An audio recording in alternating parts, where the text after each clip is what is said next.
नमस्कार। आकाशवाणी से प्रस्तुत है समाचार संध्या।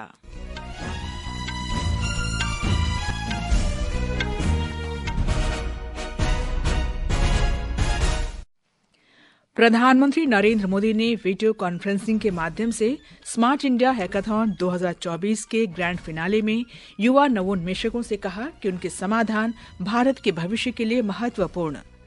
राष्ट्रपति द्रौपदी मुर्मू ने नई दिल्ली में 45 विजेताओं को राष्ट्रीय पंचायत पुरस्कार से सम्मानित किया।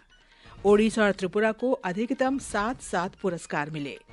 लोकसभा ने रेलवे बोर्ड की शक्ति बढ़ाने और निकाय की कार्यप्रणाली तथा स्वतंत्रता में सुधार के लिए रेलवे संशोधन विधेयक 2024 पारित किया।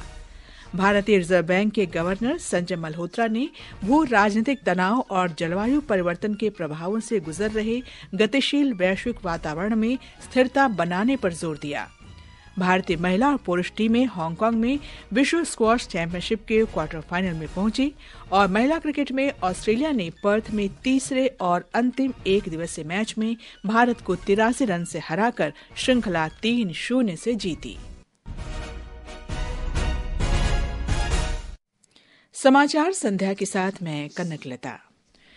प्रधानमंत्री नरेंद्र मोदी ने कहा है कि देश बड़े पैमाने पर डिजिटल रूप से जुड़ रहा है। इसके साथ ही साइबर अपराध भी लगातार बढ़ रहे हैं। श्री मोदी ने आज स्मार्ट इंडिया हैकाथॉन के ग्रैंड फिनाले में वीडियो कॉन्फ्रेंसिंग के जरिए युवा नवोन्मेषकों के साथ बातचीत की।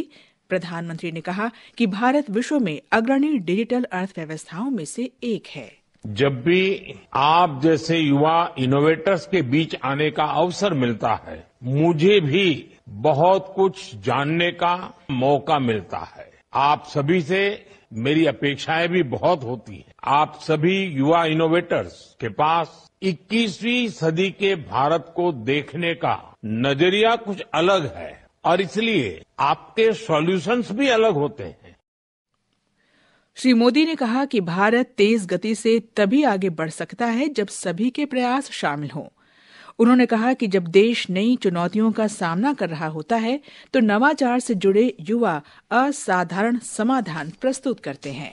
जब से स्मार्ट इंडिया हैकाथॉन शुरू हुआ है, करीब 14 लाख स्टूडेंट्स ने स्मार्ट इंडिया हैकाथॉन में हिस्सा लिया है।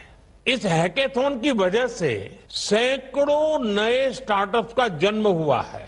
ये दिखाता है कि भारत का युवा किस तरह अपने देश की चुनौतियों के समाधान के लिए कमर कस के आगे बढ़ रहा है।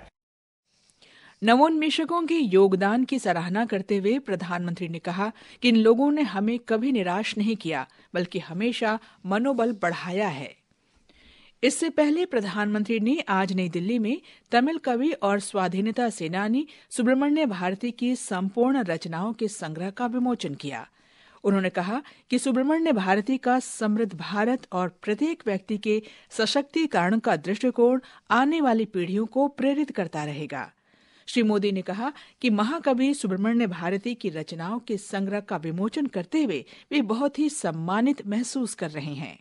प्रधानमंत्री ने कहा कि सुब्रमण्य भारती का पूरा जीवन मां भारती को समर्पित था। सुब्रमण्य भारती जी ऐसे महान मनीषी थे जो देश की आवश्यकताओं को देखते हुए काम करते थे। उनका विजन उतना व्यापक था। उन्होंने हर उस दिशा में काम किया जिसकी जरूरत उस कालखंड में देश को थी। भारतीयार केवल तमिलनाडु और तमिल भाषा की ही धरोहर नहीं है, वो एक ऐसे विचारक थे जिनकी हर सांस मां भारती की सेवा के लिए समर्पित थी। राष्ट्रपति द्रौपदी मुर्मू ने कहा है कि स्थानीय निकायों की आत्मनिर्भरता और उनकी क्षमता के आधार पर ही विकसित भारत की नींव रखी जा सकती है। नई दिल्ली में आज शाम राष्ट्रीय पंचायत पुरस्कार समारोह को संबोधित करते हुए उन्होंने कहा कि पंचायतें अपने राजस्व स्रोतों को विकसित करके ही आत्मनिर्भर बन सकती हैं। उन्होंने कहा कि देश का लगभग 64% आबादी गांवों में रहती है, इसलिए भारत को एक विकसित राष्ट्र बनाने के लिए गांवों और ग्रामीणों को सशक्त बनाना बहुत जरूरी है। राष्ट्रपति ने कहा कि पूरे देश में गांवों में विवादों को स्थानीय स्तर पर हल कर लेना चाहिए। गांव में अधिकांश विवाद ऐसे होते हैं जो स्थानीय स्तर पर सुलझा जा सकता है, लेकिन फिर भी लोग कोर्ट कचहरी जाते हैं। इससे न केवल उनका धन और समय नष्ट होता है, बल्कि कोर्ट और प्रशासन पर अनावश्यक दबाव बढ़ता है। मेरी आपसे अपेक्षा है आप ग्रामवासियों के आपसी झगड़ों का पंचायत के स्तर पर ही समाधान करें। आपके पास इसके लिए अधिकार भी है और ये आपका कर्तव्य भी है। ये समाचार हमारी वेबसाइट www.newsonair.gov.in और हमारे न्यूज ऑन एआईआर ऐप पर भी उपलब्ध हैं। समाचार संध्या में आपका फिर स्वागत है। लोकसभा में आज ध्वनि मत से रेलवे संशोधन विधेयक 2024 पारित कर दिया गया। विधेयक में रेलवे अधिनियम 1989 में संशोधन और रेलवे बोर्ड तथा उसके स्वतंत्र रूप से कार्य निष्पादन के अधिकार को बढ़ाने के प्रावधान हैं। भारतीय रेलवे बोर्ड अधिनियम 1905 के सभी प्रावधान इस विधेयक के माध्यम से रेलवे अधिनियम 1989 में समाहित करने का प्रस्ताव है। रेल मंत्री अश्विनी वैष्णव ने कहा कि इस विधेयक को लाने का उद्देश्य कानूनी ढांचे को सरल बनाना है। उन्होंने बताया कि पिछले 10 वर्ष में रेलवे ढांचे को बेहतर बनाने के लिए कई महत्वपूर्ण कदम उठाए गए हैं। पिछले 1 वर्ष में ही 5300 किलोमीटर नए रेलवे ट्रैक बने, जो कि पूरे स्विट्जरलैंड के रेलवे नेटवर्क से भी ज्यादा है। ये एक बहुत बड़ी उपलब्धि है इस देश की। प्रधानमंत्री जी के विजन का बहुत बड़ा एक उदाहरण है कि कैसे प्रधानमंत्री जी ने देश के विकास के लिए, एक विकसित भारत के लिए नींव रखी है। सेफ्टी पे बहुत ध्यान दिया गया। जहां 7-8 हजार 10 हजार करोड़ का इन्वेस्टमेंट होता था, अब 1,08,000 करोड़ का इन्वेस्टमेंट होता है। संसद के दोनों सदनों में आज सत्ता पक्ष और विपक्ष के बीच कई मुद्दों पर तीखी नोकझोंक हुई, जिसके बाद राज्यसभा को दिन भर के लिए स्थगित कर दिया गया, जबकि लोकसभा को कई बार हुए हंगामे के बाद स्थगित करना पड़ा। भारतीय जनता पार्टी ने उपराष्ट्रपति जगदीप धनखड़ के विरुद्ध अविश्वास प्रस्ताव को दुर्भाग्यपूर्ण बताया है। आज नई दिल्ली में भारतीय जनता पार्टी के प्रवक्ता संबित पात्रा ने आरोप लगाया कि कांग्रेस पार्टी मौजूदा संसद सत्र के दौरान संविधान का अपमान कर रही है। उन्होंने दावा किया कि कांग्रेस पार्टी और उसके कुछ सहयोगियों ने निर्वाचन आयोग और इलेक्ट्रॉनिक वोटिंग मशीनों को सर्वोच्च न्यायालय में चुनौती देने के लिए जनहित याचिका दायर करने की योजना तैयार की है। उपराष्ट्रपति जगदीप धनखड़ ने कहा है कि गुजरात में राष्ट्रीय समुद्री विरासत परिसर देश की समुद्री विरासत की प्रतिबद्धता का उदाहरण है और ये भावी पीढ़ियों को प्रेरित करता है।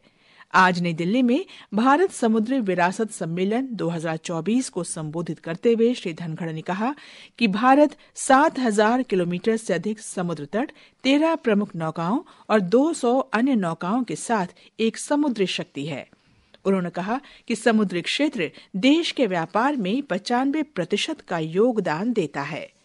इस अवसर पर बंदरगाह, जहाजरानी और जलमार्ग मंत्री सर्बानंद सोनोवाल ने कहा कि समुद्री क्षेत्र को आकार देने और भविष्य के लिए शिल्प समाधान तैयार करने में ये उत्कृष्टता को दर्शाता है। केंद्रीय मंत्री गजेंद्र सिंह शेखावत और केंद्रीय मंत्री मनसुख मांडविया ने भी सम्मेलन को संबोधित किया। वक्फ संशोधन विधेयक 2024 पर संयुक्त संसदीय समिति ने आज लोकसभा सांसद जगदम्बिका पाल की अध्यक्षता में बैठक की और वक्फ संशोधन विधेयक 2024 पर दारुल उलूम देवबंद के विचारों और सुझावों को सुना। वक्फ संशोधन विधेयक 2024 का उद्देश्य रिकॉर्ड के डिजिटलीकरण, बढ़ी हुई पारदर्शिता और अवैध रूप से कब्जे वाले वक्फ संपत्तियों को पुनः प्राप्त करने के लिए कानूनी तंत्र सहित महत्वपूर्ण सुधार लाना है। विधेयक का उद्देश्य देश भर में वक्फ संपत्तियों के प्रबंधन और विनियमन में सुधार करना है। केंद्रीय संस्कृति और पर्यटन मंत्री गजेंद्र सिंह शेखावत ने आज नया भारत, मोदी का विजन और विकास नामक पुस्तक का विमोचन किया।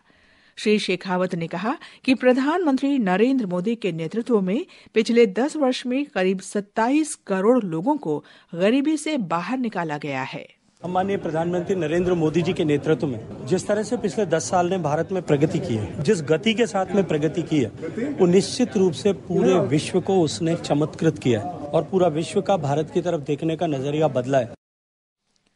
इस अवसर पर प्रसार भारती के अध्यक्ष नवनीत सहगल ने विभिन्न सरकारी योजनाओं पर प्रकाश डाला और कहा कि जनधन खाते देश के लोगों के लिए वित्तीय समावेशन की दिशा में एक कदम है।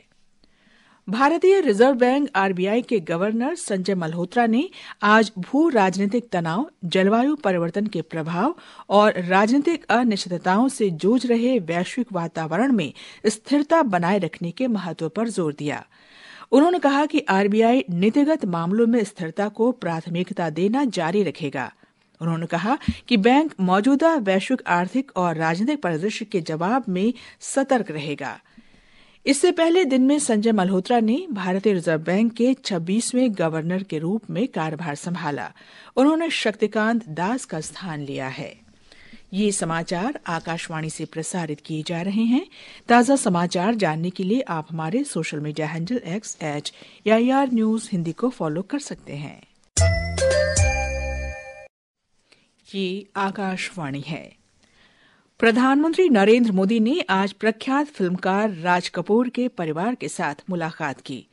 ये मुलाकात दिल्ली में राज कपूर की जयंती समारोह के आयोजन से पहले हुई। कपूर परिवार ने प्रधानमंत्री को राज कपूर फिल्म समारोह में आमंत्रित किया है, जो इस महीने की 13 से 15 तारीख तक 40 शहरों में आयोजित किया जाएगा।